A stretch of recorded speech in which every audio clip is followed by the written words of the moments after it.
En lo más profundo de las montañas Apalaches, entre nieblas densas y bosques interminables, surgió en el año 1804 una comunidad que con el tiempo se convertiría en una de las historias más oscuras jamás registradas en la región. No había caminos claros que condujeran a aquel lugar, solo senderos angostos, marcados por el paso de animales y por las huellas de quienes, desesperados, buscaban redención. Los habitantes del condado de Clay, Kentucky, escuchaban rumores sobre un grupo religioso que ofrecía sanación espiritual y corporal, un refugio para los marginados de la sociedad. Lo llamaban simplemente la Hermandad del Alba Eterna. El origen de la hermandad se vincula a tres figuras enigmáticas: Abigail Moore, una mujer de ascendencia escocesa con fama de curandera; Ezekiel Turner, un predicador errante conocido por sus sermones apocalípticos; y Sarah Wedlock, viuda de un minero que había muerto en un derrumbe, quien aseguraba haber recibido visiones de ángeles y demonios durante su duelo. Estos tres, unidos por un fanatismo desbordante y una necesidad insaciable de poder, decidieron fundar una colonia sagrada en medio del aislamiento absoluto. La primera piedra fue colocada junto a un arroyo helado, cuyas aguas, según Abigail, poseían propiedades purificadoras. Construyeron cabañas rudimentarias de madera y levantaron un edificio central que funcionaría como capilla, aunque sus muros guardaban mucho más que simples oraciones. Los pocos visitantes que llegaron a ver aquel lugar describieron símbolos grabados en la piedra, espirales entrelazadas, cruces invertidas rodeadas de círculos y extrañas figuras humanoides con brazos extendidos. Nadie en el pueblo cercano sabía interpretar aquellos signos, pero todos coincidían en que emanaban un aire inquietante. Los primeros reclutas eran en su mayoría mujeres jóvenes, huérfanas o abandonadas, a quienes Sarah prometía protección y una familia eterna. Abigail les enseñaba a preparar brebajes de hierbas y raíces, mientras Ezequiel predicaba sobre el fin de los tiempos, asegurando que solo los que permanecieran dentro de la hermandad serían salvados. A cada recién llegada le pedían renunciar a su nombre de nacimiento y adoptar uno nuevo, purificado. Los documentos parroquiales de la época mencionan desapariciones de al menos 20 muchachas entre 1804 y 1807. Las autoridades locales atribuían estas ausencias a huidas voluntarias, pero los familiares juraban que habían sido reclutadas bajo engaño. Con el paso de los años, la hermandad creció. Para 1812, ya había más de 150 miembros viviendo permanentemente en el asentamiento. Trabajaban la tierra, criaban animales y comerciaban a escondidas con los pueblos vecinos, entregando pieles, grano y carbón vegetal a cambio de herramientas o sal. Sin embargo, lo que más intrigaba a los lugareños era que, en cada transacción, los enviados de la hermandad evitaban miradas directas y cubrían sus rostros con velos oscuros. Los rumores empezaron a multiplicarse. Algunos afirmaban que los cantos provenientes de la capilla no eran himnos cristianos, sino invocaciones en lenguas extrañas. Otros aseguraban haber visto luces danzantes en el bosque durante la medianoche, como si hogueras ocultas ardieran bajo la tierra. Un cazador declaró haber escuchado gritos ahogados provenientes del arroyo, seguidos por un silencio sepulcral. En 1815, un joven llamado Jonathan Reed, cuyo hermano había desaparecido tras unirse a la hermandad, intentó infiltrarse en el asentamiento. Fingió ser un converso y fue aceptado tras varios rituales de iniciación. Lo que escribió en su diario, hallado años después entre escombros, sigue siendo una de las pocas fuentes directas de lo que ocurría en aquel lugar. Las noches aquí no terminan, cantan hasta que el aire se quiebra, la sangre es derramada en nombre de un alba que nunca llega. Abigail sonríe como si supiera que nadie saldrá vivo. He visto a mujeres caminar con ojos en blanco, como si otra cosa hablara a través de ellas. Debo escapar antes de convertirme en uno de ellos. Jonathan nunca volvió a su hogar. Algunos dicen que fue sacrificado en uno de los rituales, otros que logró huir pero fue perseguido por semanas hasta perderse en las montañas. Su desaparición se convirtió en leyenda local y reforzó la imagen de la hermandad como una secta peligrosa y voraz. Para finales de la segunda década del siglo XIX, la comunidad había alcanzado más de 300 seguidores, construyeron túneles bajo la capilla y ampliaron sus dominios hacia cuevas naturales. Quienes lograban ver desde lejos el complejo, juraban que las sombras parecían moverse de forma antinatural sobre las paredes de piedra. El aislamiento y el fanatismo transformaron aquel rincón en un mundo aparte, donde el tiempo parecía fluir distinto y las reglas de la moralidad se habían borrado. Así comenzó el reinado de la Hermandad del Alba Eterna, con promesas de salvación, con símbolos extraños y con desapariciones que nadie en Kentucky pudo o quiso explicar. Con el paso de los años, la Hermandad del Alba Eterna dejó de ser un pequeño refugio escondido entre montañas para convertirse en un territorio autónomo, gobernado por reglas inquebrantables y una disciplina tan estricta que transformaba a cada miembro en un ser irreconocible para quienes los habían conocido antes. El aislamiento absoluto se convirtió en un muro invisible, más impenetrable que cualquier fortaleza de piedra. Las familias que habían perdido hijas, hermanas o madres a manos de aquella comunidad ya no esperaban su regreso, porque los pocos que lograban salir lo hacían convertidos en sombras humanas, incapaces de hablar con claridad de lo que habían visto o vivido. La mayoría prefería callar, y sus ojos vacíos eran el testimonio más contundente de que algo indescriptible habitaba en aquel lugar.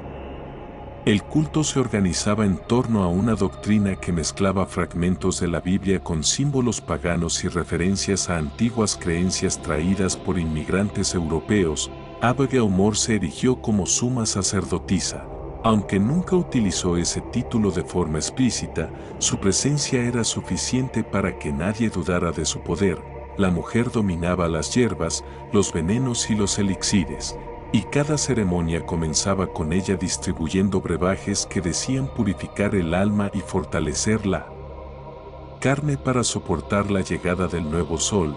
Ezekiel Turner, en cambio, era la voz implacable que interpretaba visiones de destrucción, relatando sin descanso que el mundo exterior estaba condenado, que los ríos se tornarían en sangre y que solo los fieles de la hermandad serían preservados en la hora final. Sarah Wedlock, silenciosa y austera, manejaba las confesiones y penitencias, asegurándose de que ningún pensamiento herético germinara dentro de los muros de la comunidad. El asentamiento creció hacia abajo y hacia adentro. No contentos con las cabañas de madera y la capilla inicial, comenzaron a excavar túneles que conectaban cuevas naturales bajo la colina. Allí construyeron cámaras de piedra, iluminadas únicamente por antorchas y velas, donde se realizaban los rituales más oscuros. Quienes lograron ver alguna vez el interior describieron altares cubiertos de símbolos incomprensibles, manchas de líquidos oscuros en las paredes y restos de animales dispuestos en círculos. Lo más aterrador era el silencio que predominaba en aquellas profundidades, un silencio tan absoluto que parecía devorar cualquier sonido, como si la tierra misma respirara en espera de algo. Los rituales seguían un calendario secreto que combinaba fases lunares con fechas de antiguas festividades prohibidas por la iglesia oficial. Durante esas noches, los miembros se reunían en procesiones que descendían a las cavernas, portando velas y cánticos guturales que resonaban en los bosques cercanos. Los cazadores que se aventuraban demasiado cerca hablaban de haber visto columnas de humo verdoso salir de la tierra y escuchado un zumbido grave, semejante al de un enjambre, que persistía. Hasta el amanecer, nadie se atrevía a acercarse más. Las desapariciones continuaron, y con ellas la reputación siniestra del grupo. Entre 1818 y 1825, más de 200 mujeres jóvenes de los condados vecinos dejaron rastros que terminaban en los senderos hacia el asentamiento. Algunas familias desesperadas intentaron organizar incursiones para rescatarlas, pero ninguna expedición logró penetrar en el corazón de la hermandad.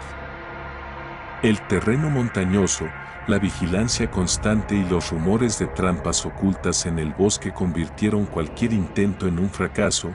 Muchos desistieron, convencidos de que enfrentarse a aquella secta era igual que enfrentarse al mismo infierno. Dentro de la comunidad, el concepto de redención adquirió un significado brutal. La redención no consistía en el perdón, sino en la entrega total del cuerpo y la voluntad a la hermandad. Cada miembro debía renunciar a su pasado, olvidar su nombre, sus recuerdos y hasta a su propia familia. Quienes mostraban dudas eran llevados a las cavernas para ser purificados. Algunos regresaban días después, pálidos y con marcas en la piel que parecían quemaduras o cortes rituales. Otros jamás volvían a aparecer. El culto instauró prácticas colectivas de vigilancia mutua. Cada miembro debía delatar cualquier pensamiento contrario a la doctrina. La desconfianza se volvió norma y las delaciones eran frecuentes. La consecuencia era siempre la misma: el traslado a los subterráneos, donde la purificación alcanzaba formas cada vez más crueles. Con el tiempo, se volvió imposible distinguir entre víctima y victimario, pues todos formaban parte de un engranaje que se alimentaba del miedo y la obediencia.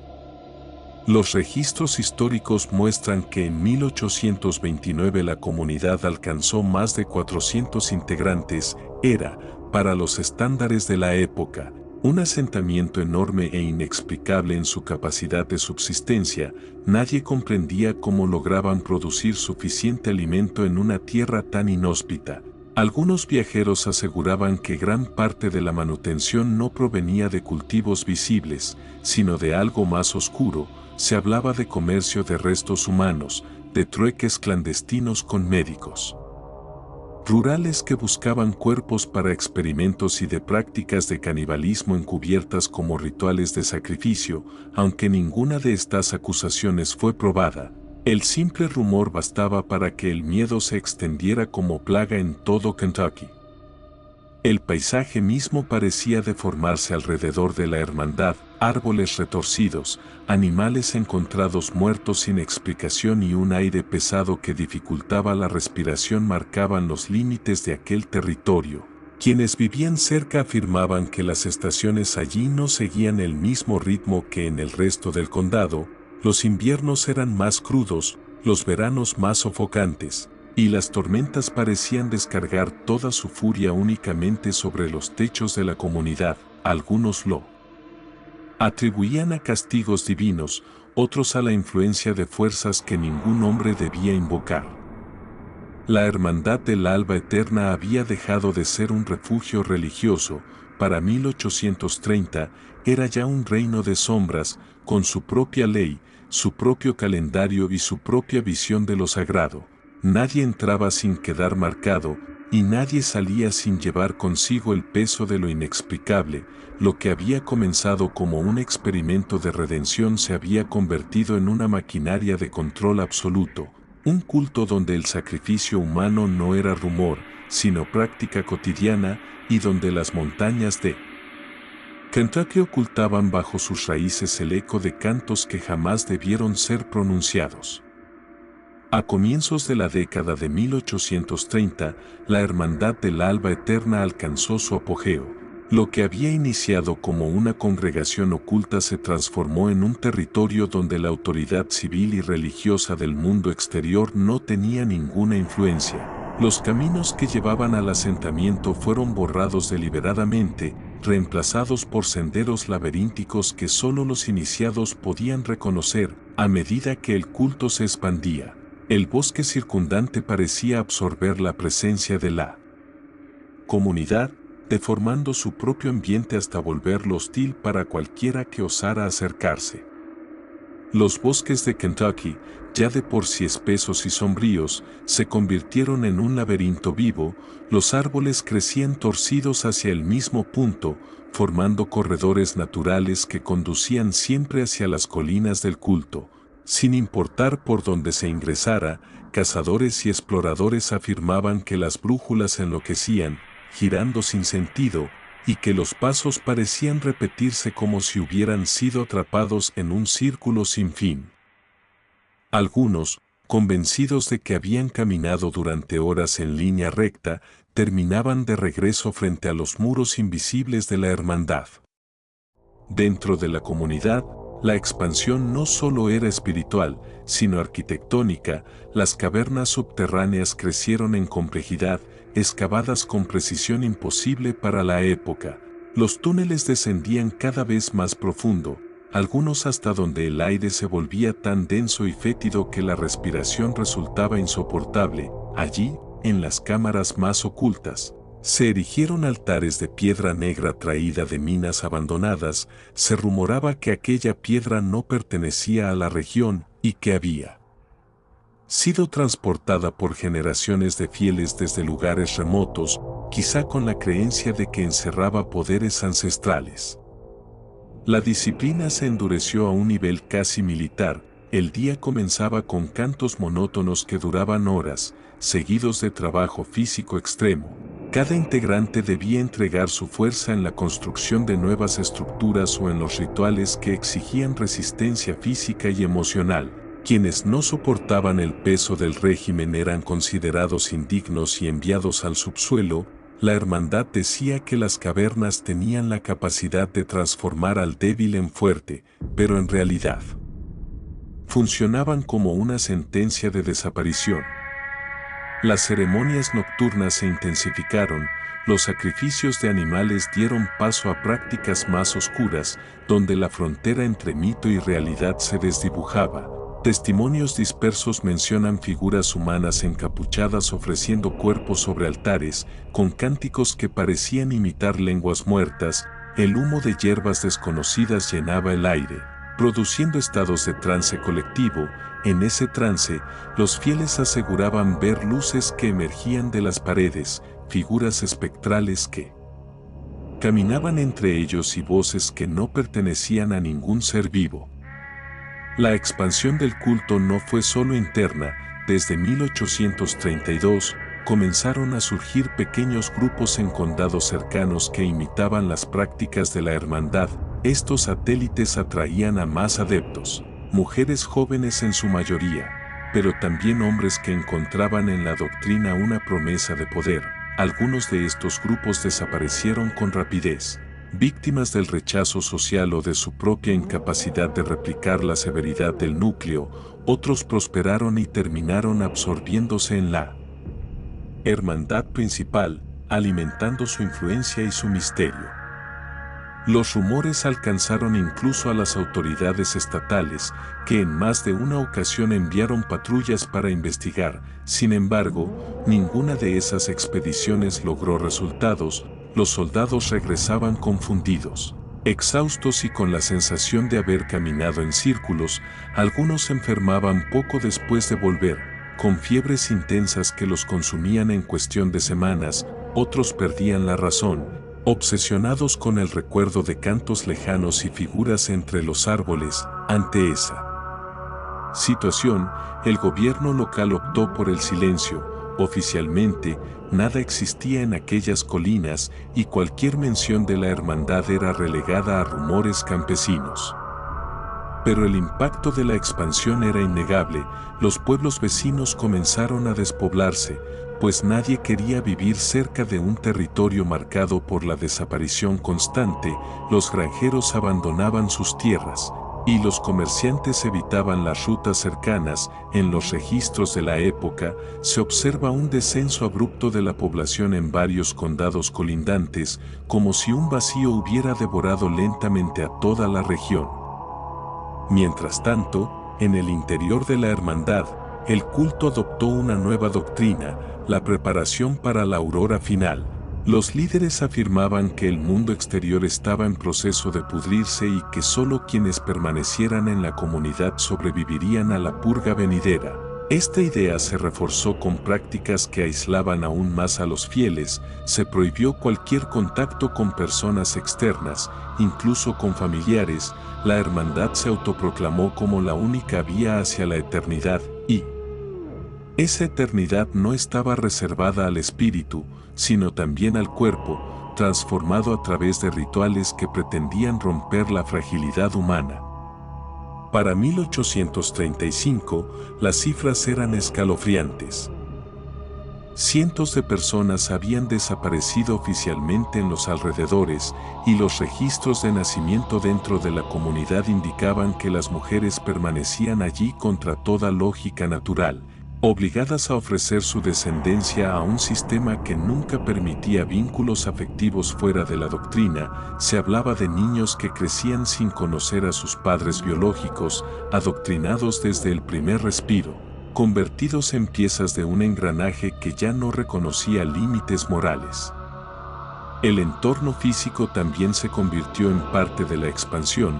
Testigos afirmaban que los ríos cercanos al asentamiento adquirían un tono rojizo en ciertas noches y que el agua despedía un olor metálico. Los animales evitaban beber de esos cauces y quienes lo hacían eran encontrados muertos a los pocos días. Las cosechas en los pueblos vecinos se arruinaban inexplicablemente, como si la tierra hubiera sido contaminada por una fuerza invisible. La expansión de la Hermandad del Alba Eterna no se detuvo con el miedo ni con las desapariciones, al contrario, se alimentó de ellos, creciendo como una mancha que corrompía todo a su paso. Lo que había nacido como un refugio religioso terminó transformándose en un epicentro de oscuridad que moldeaba el paisaje, la historia y la memoria de Kentucky, dejando tras de sí un rastro de ruinas y silencios imposibles de explicar. Con el paso de los años, la Hermandad del Alba Eterna alcanzó un punto en el que su propia magnitud se volvió insoportable para el territorio que la albergaba. Lo que en un inicio había sido una comunidad escondida en las colinas de Kentucky terminó convirtiéndose en un enclave donde la realidad parecía fracturarse. Los bosques que rodeaban el asentamiento se tornaron cada vez más extraños. Los troncos de los árboles estaban cubiertos por marcas talladas en símbolos repetidos, como si alguien o algo hubiese grabado los mismos emblemas una y otra vez hasta que la corteza se deformara bajo esa presión. En las noches, los animales desaparecieron por completo, y el silencio era tan absoluto que incluso el sonido de los propios pasos se sentía apagado, como si la tierra absorbiera el eco para que nadie pudiera escucharlo. Los túneles subterráneos crecieron hasta niveles imposibles, los mapas internos que algunos fieles dibujaban en tablillas de madera se volvieron inútiles, pues cada semana parecía abrirse una galería nueva. Los pasillos descendían en espiral, llevando a cámaras donde la humedad impregnaba las paredes con un moho negro que brillaba bajo la luz de las velas. Ese moho, según los líderes, no era signo de corrupción sino de purificación, y se obligaba a los miembros a inhalar su aroma en los rituales de medianoche. Muchos enfermaron, sus cuerpos debilitados y sus ojos hundidos, pero la hermandad proclamaba que aquello era señal de que estaban cruzando al umbral de lo eterno. Las desapariciones aumentaron de manera grotesca. Ya no se trataba solo de mujeres que entraban y no salían, familias enteras fueron engullidas por la comunidad. Se sabe que en 1837, un grupo de colonos que viajaba con destino a Ohio desapareció tras tomar un desvío en el bosque. Su caravana nunca llegó a destino y no se encontró rastro alguno, salvo ruedas de carreta abandonadas en la maleza, cubiertas de una sustancia oscura y pegajosa. Los rumores crecieron y algunos periódicos de la época alcanzaron a publicar notas breves sobre sectas paganas en los montes de Kentucky. Sin embargo, esas publicaciones fueron retiradas misteriosamente poco después, como si fuerzas invisibles velaran por el silencio.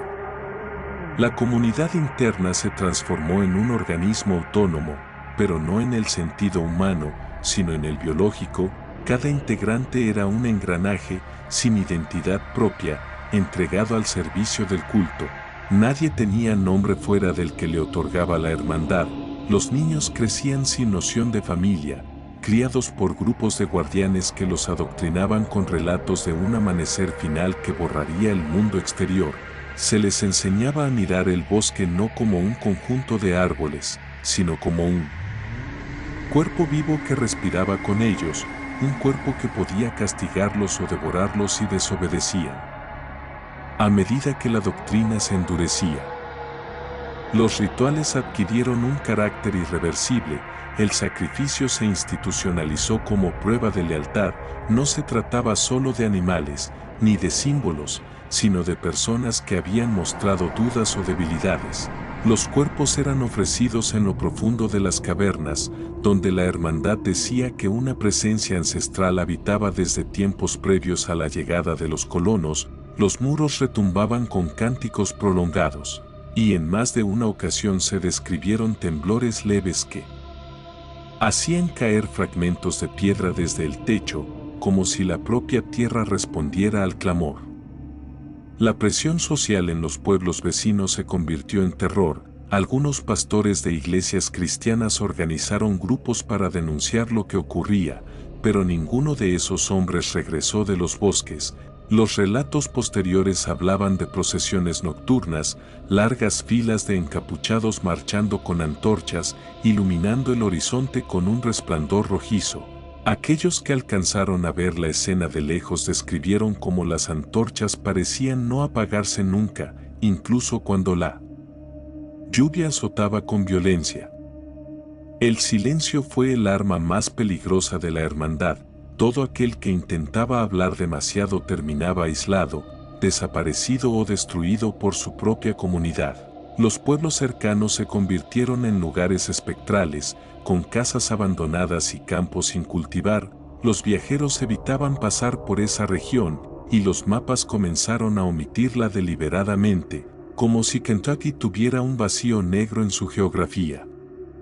Para 1840, los rumores alcanzaron proporciones imposibles de ignorar, pero al mismo tiempo nadie tenía pruebas suficientes para actuar. Las autoridades locales estaban corrompidas por el miedo, y el gobierno estatal prefería enterrar el asunto antes que enfrentarse a un fenómeno inexplicable. Mientras tanto, en las profundidades de los túneles, los cánticos seguían resonando, anunciando que la hermandad no había llegado a su ocaso, sino a la antesala de una revelación que pondría fin a cualquier silencio. Lo que nació como un refugio terminó siendo una amenaza latente para todo un territorio. El ocaso no significaba desaparición, sino preparación, un aliento contenido que en cualquier momento podría desatarse y arrastrar consigo a todos aquellos que aún ignoraban el alcance real de lo que se estaba gestando en los bosques de Kentucky. La última etapa de la maldición cayó sobre el valle como un velo imposible de arrancar. Las campanas que antes marcaban el ritmo de las jornadas resonaban en la memoria de quienes sobrevivieron, pero ahora solo quedaba un silencio saturado de sombras, un aire denso que pesaba en los pulmones y hacía del mismo acto de respirar un sacrificio. El convento, ennegrecido por décadas de abandono y rituales secretos, se erguía como una herida abierta en medio de la tierra baldía. La maleza había trepado sus muros, las raíces habían quebrado las losas del suelo y la humedad había borrado toda huella de pinturas sagradas. Sin embargo, bajo ese disfraz de ruina, el edificio continuaba vivo, latiendo con un corazón oscuro que alimentaba su propia existencia. Los testimonios de quienes se aventuraron hasta allí al inicio del siglo XIX hablaban de una transformación irreconocible.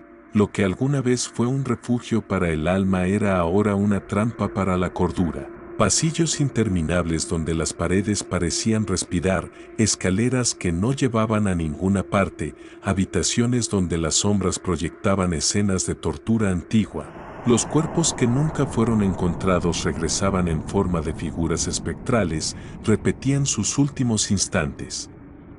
Con un realismo tan atroz que arrancaba la piel del espíritu, el aire se impregnaba de cera derretida, sangre rancia y un incienso imposible de rastrear en ningún lugar del mundo, como si la tierra misma produjera aquel perfume nauseabundo para sellar el pacto eterno.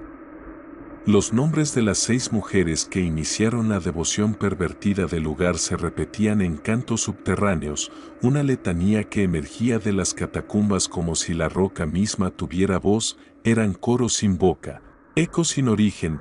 Los viajeros aseguraban escuchar los susurros aún a kilómetros de distancia.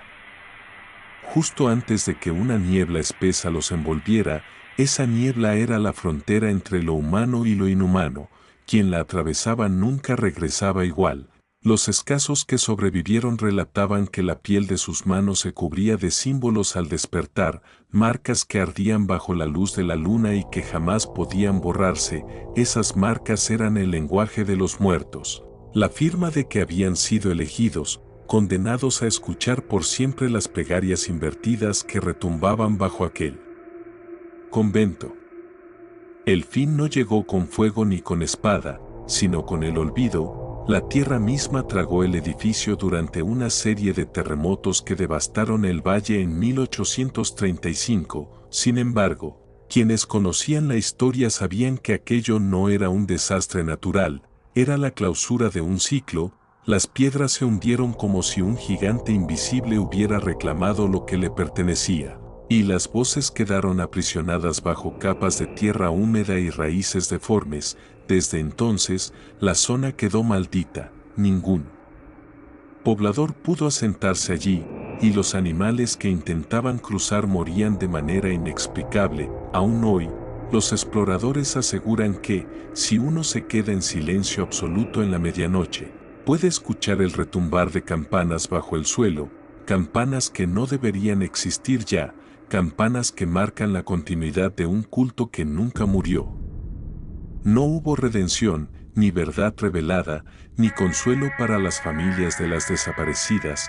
El convento fue devorado, pero su esencia sobrevivió, multiplicada en cada rumor, en cada historia transmitida de generación en generación, y lo peor de todo es que, cada 50 años, la tierra se abre en pequeños respiraderos y exhala la misma fragancia de incienso y sangre, anunciando que la maldición no fue enterrada, sino simplemente pausada. El ciclo espera a los próximos ingenuos, a los próximos devotos, a los próximos condenados. Así terminó, o quizá nunca terminó, la historia del convento de las lágrimas eternas, no con un cierre, sino con una herida que aún supura en el tiempo, recordándonos que hay lugares que no deben ser recordados, pero que jamás podrán ser olvidados.